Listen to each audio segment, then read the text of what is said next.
Salam, peace be upon you. My name is Mohammed Layiq Sediqi, the father of Holophase. Part 16, Writing Phi Programs and the Reality Debugging Loop. Remember the language we are learning.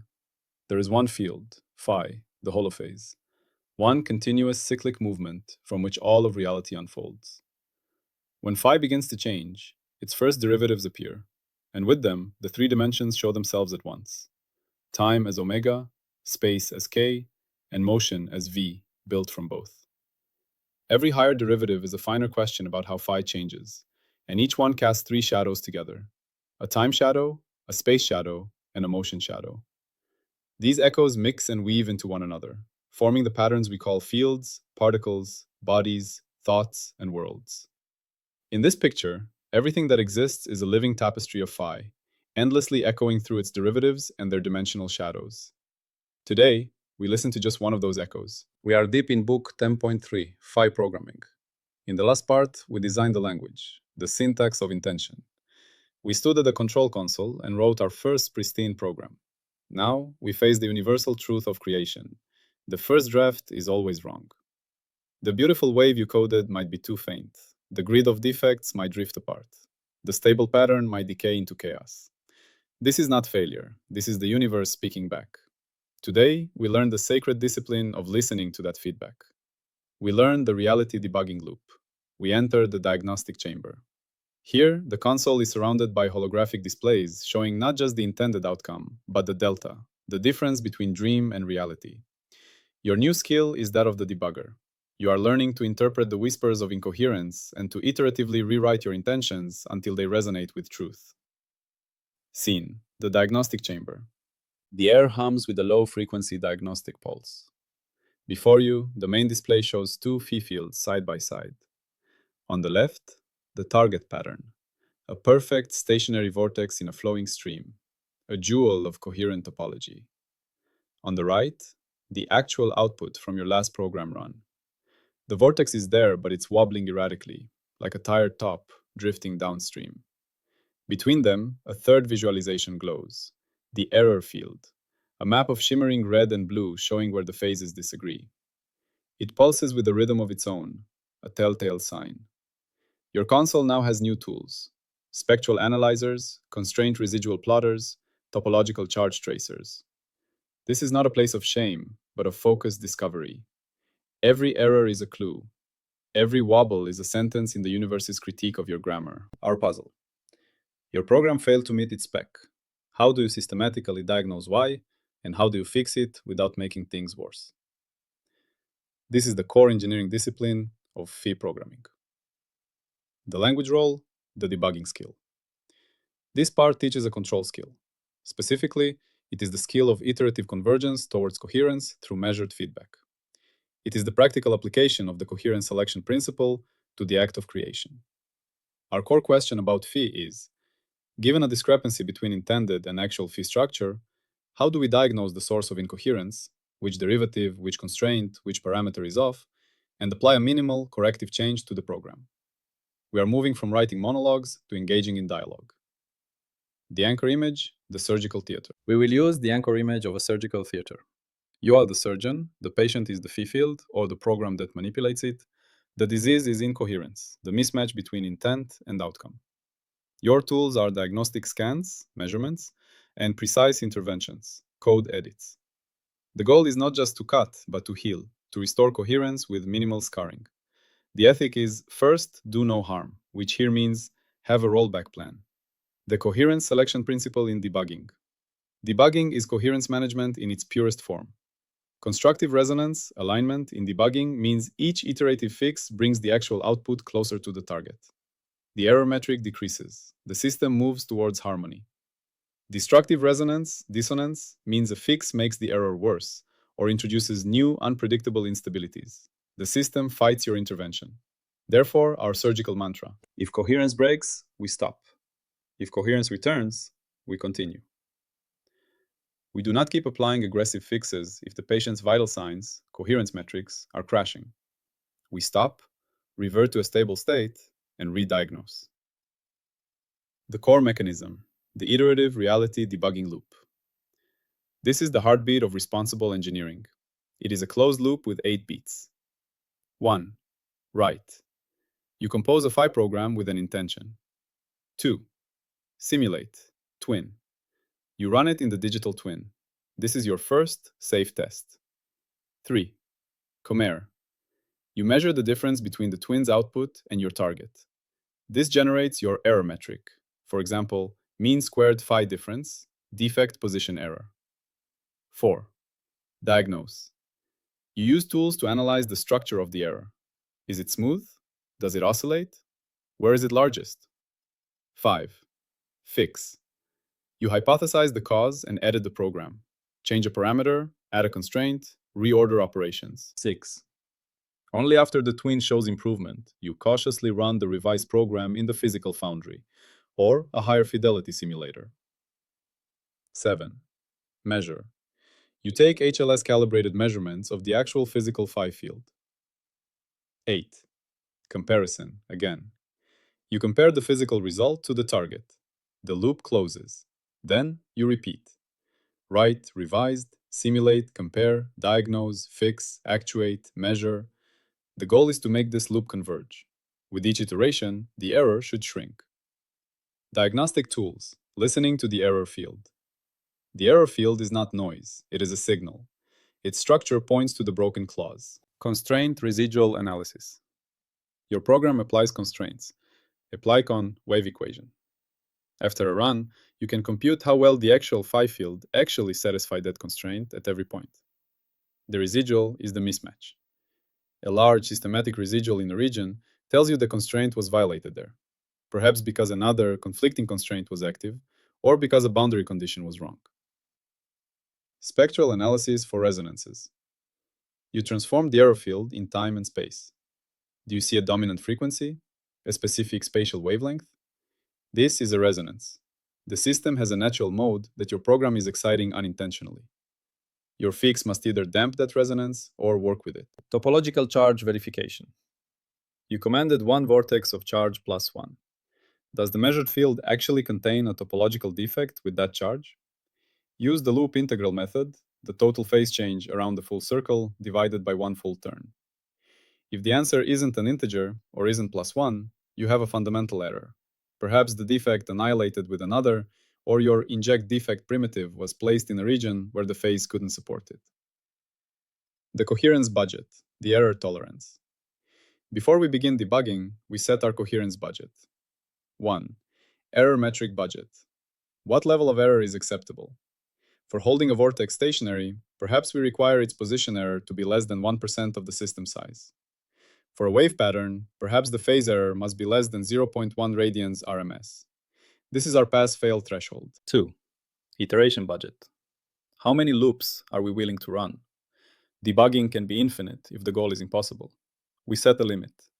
We will run no more than 10 major iterations before a fundamental reevaluation. 3. Rollback state integrity budget. We must always maintain a known, stable phi state to revert to. This requires storage and assurance that the rollback state hasn't corrupted. Our budget requires that a verified stable backup exists before each new intervention. Our budget rule. We operate only if the current error is above our tolerance, and we have iterations left, and a clean rollback point is secured. The coherence gate and rollback trigger. The coherence gate is measured after each fix, simulate, actuate cycle. What we measure, the primary error metric, for example, vortex position error, and the overall stability. Does the pattern persist or decay? Pass rule. The new error is lower than the previous iteration's error, and the pattern remains stable for the required duration. We pass through the gate. We continue to the next iteration, or if error is below tolerance, we declare success. Fail rule. The new error is higher, or a new instability, wild oscillations, fracture, appears. Coherence has broken. The rollback trigger is immediate upon a fail. What we do? We halt all actuation. We revert the phi field, in the twin or foundry, to the last known good state, the state from the previous iteration. We do not proceed. We return to the diagnose step, but now with new data. We know that that specific fix made things worse. That is invaluable information. A measurement scene, the wobbling vortex. Let's enact our roadmap's measurement scene. Scene: debugging a program meant to hold a single defect stationary in a moving flow. Target: a vortex, charge +1, pinned at coordinates 5, 5, in a fluid flow moving from left to right. Initial program, iteration 0. Inject defect at equals 5, 5, plus apply constraint, uniform flow, velocity equal 1, 0. Run in twin, iteration 0 output. The vortex exists, but drifts downstream at velocity till 0.8. Error: position drift error equals 0.2 in some units. Fail. Diagnosis, I0. The error is a steady drift. The vortex is behaving like a passive particle in the flow. Diagnosis: our model is missing the pinning constraint. The defect should be bound to a location. Fix, I1. Add a pinning potential. Revise program. Inject defect at equals 5, 5, plus apply constraint, uniform flow, velocity equals 1, 0, plus apply constraint, pinning potential, center equals 5, 5, strength equals K. The vortex no longer drifts away. Instead, it oscillates back and forth across the pinning center, like a mass on a spring. Oscillatory, with amplitude A. Diagnosis: the error is oscillatory. Spectral analysis shows a clear frequency. Diagnosis: the pinning strength K is too high, creating an underdamped system. The vortex is overshooting. Fix: reduce gain. Revise program. Change strength is equals K to strength is equals K/2. Also, add a tiny damping term. Apply controller, viscous damping. Coefficient is equals small. The vortex quickly settles to the pinning center, 5, 5, and holds steady. Minor jitter from flow noise. Mean position error tin 0.01, stable. Pass. Coherence gate opens. The pass path. Error converged monotonically. Drift 0.2. Oscillation, amplitude A. Steady 0.01. Each fix was informed by the structure of the previous error. This is successful debugging. The fail path, chaos. What if, after I1, we applied a wildly wrong fix? Say we set strength equals K times 100 and added a negative damping. The output might become chaotic. The vortex jumps erratically, perhaps even unpins and flies away. Error is large and unpredictable. This is divergence. Rollback trigger fires. Revert to I0 state. We must now question our fundamental understanding. Perhaps the pinning model itself is wrong for this type of defect in this flow. The prediction spine, the hallmarks of convergent debugging. A healthy debugging process has a clear prediction spine. 1. Monotonically decreasing error. The primary error metric will decrease monotonically over successful iterations. The curve might not be smooth. It can plateau, then drop, but it should not trend upward. This is a testable prediction of our understanding. 2. Minimizing fixes. Early fixes are broad and crude. For example, add a pinning potential. Later fixes become precise and minimal. For example, adjust gain parameter by 5%, add damping of 0.001. As understanding converges, the magnitude of code changes shrinks. 3. Twin to foundry fidelity. Bugs identified and fixed in the digital twin will prevent corresponding failures in the physical foundry. The twin is a high-fidelity predictor. If this holds, it validates the entire simulation calibration stack. If it fails often, our twin is inadequate. Falsifiability when the loop breaks. Our falsifiability threads tell us when we're on the wrong path entirely. If debugging never converges, if the error metric oscillates wildly or performs a random walk without any clear downward trend over many iterations, then the program's goal may be physically impossible under the current constraints. Or the system is too chaotic, noisy to control with our current tools. This is a fundamental limit. We must either simplify the goal or invent new control paradigms. If every new program requires entirely new from-scratch debugging with no transfer of learning, if fixing a wobbling vortex teaches you nothing about fixing a drifting soliton, then we are not learning the system's deeper grammar. We are just memorizing quirks. This would falsify the hope that phi programming is a generalizable skill. We would be mere technicians, not programmers. These falsifiers force brutal honesty. Is the universe saying no, or are we just poor listeners? Triunity in the debugging loop. The loop itself is triune. The loop cycles over time. Each iteration is a tick of the diagnostic clock.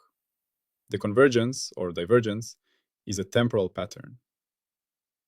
The discrepancy between target and actual is a spatial map. Diagnosis often involves analyzing its texture. Where are the gradients sharp? Where is the error smooth? How does the error change from one iteration to the next? Does it shrink, oscillate, or scatter? This is the motion of our understanding through the space of possible programs. A debugger must attend to all three: the rhythm of iteration, the landscape of error, and the trajectory of improvement. Lanterns across scales, the universal diagnostic. This loop is the universal method for correcting intention. Near scale, protein folding drug.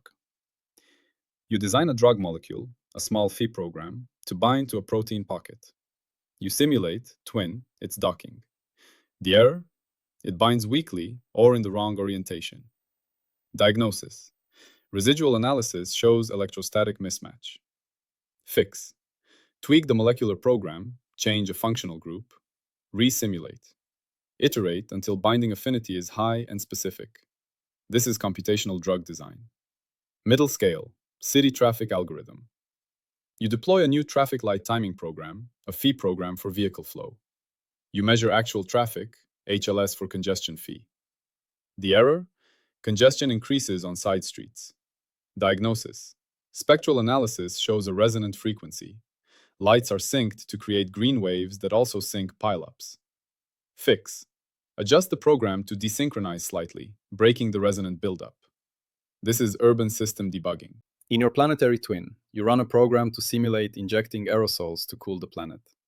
The twin shows a reduction in global temperature, good, but a catastrophic shift in regional rainfall patterns, error. Diagnosis. Constraint residual shows a violation of hydrological cycle coherence in the tropics. Fix. You don't deploy, you go back to the drawing board. The debugging loop just prevented a global scale disaster. The ethics of the loop, contained failure. The ethics of debugging is operational discipline crystallized. 1. Containment by iteration. The loop itself is a containment field.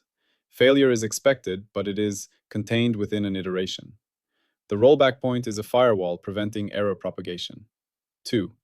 Reversibility as a core command. The ability to revert to badge, status ID, is not an option. It is a mandatory primitive in the debugging toolkit. This institutionalizes the principle of reversibility. 3. Auditability via the log. Every iteration, with its program version, error metric, diagnosis, and fix, is logged immutably. This creates a tamper-proof audit trail. Why did we make this change? Because the error had this spectral signature. The reason is baked into the process. Power without a debugging loop is recklessness. The loop is the embodiment of the ethic. We will move carefully, learn from our mistakes, and always keep a way back. The recognition skill, seeing the debuggable pattern. You know you need this skill when you see a systematic, reproducible discrepancy between intention and outcome. If you run your create a standing wave program and the wave is always 10% too slow, that's a debug signal. If your form a crystal program always produces a grain boundary in the same spot, that's a debug signal. If your social policy, a kind of societal Phi program, aimed at boosting community cohesion, consistently leads to factionalism in certain districts, that's a debug signal. The moment you think, this keeps happening and I don't know why, you have entered the debugging chamber. The next thought must be, what does the structure of this repeated error tell me? The master tree location. This part, 10.3.2, is a thick, vital branch on the master tree. It depends on the syntax branch, 10.3.1, to have something to debug, on the twin root, 10.2.5, for the simulation sandbox, and on the foundry root, 10.4.0, for the ultimate reality check. It is the circulatory system of book 10.3, the iterative process that gives life to the programming language. It enables the next growth, the operating system, 10.3.3, which automates and manages these loops, and adaptive control, 10.3.5, where the debugging loop itself becomes intelligent and continuous. This is the core engineering discipline. Return to the Phi. Let us zoom out. We are debugging programs that manipulate a single field. The error field is just another phi field, the phi field of our misunderstanding. Our diagnostic tools are just ways of asking specific questions, derivatives of that error field. The loop is our method of reducing the amplitude of that error phi field, iteration by iteration, until it is indistinguishable from noise. The universe runs perfectly coherently. Our bugs are not flaws in reality, but in our tiny, attempted subroutines. Debugging is the humble process of aligning our subroutine with the grand, coherent program that is existence itself.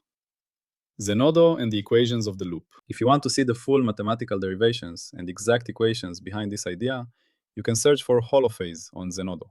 There you will find the scientific papers that this audio journey is built on.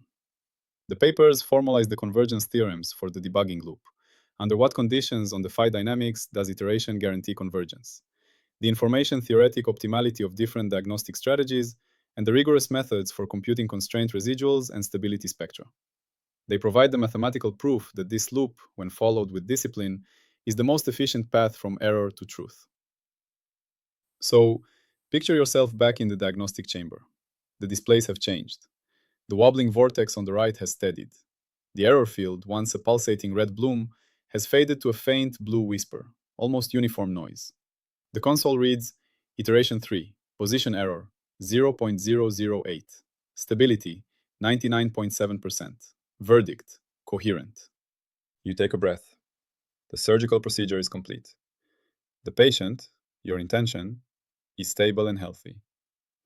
You have just learned the most important skill in all of engineering: how to be wrong, listen carefully, and become a little less wrong, again and again, until you are right. You have mastered the Reality Debugging Loop. This is part 10.3.2, Writing Phi Programs and the Reality Debugging Loop. It is the disciplined heart of Book 10.3. In our next session, we will scale this discipline. Managing one debugging loop is hard. Managing thousands for complex systems with many interacting parts requires an operating system, 10.3.3.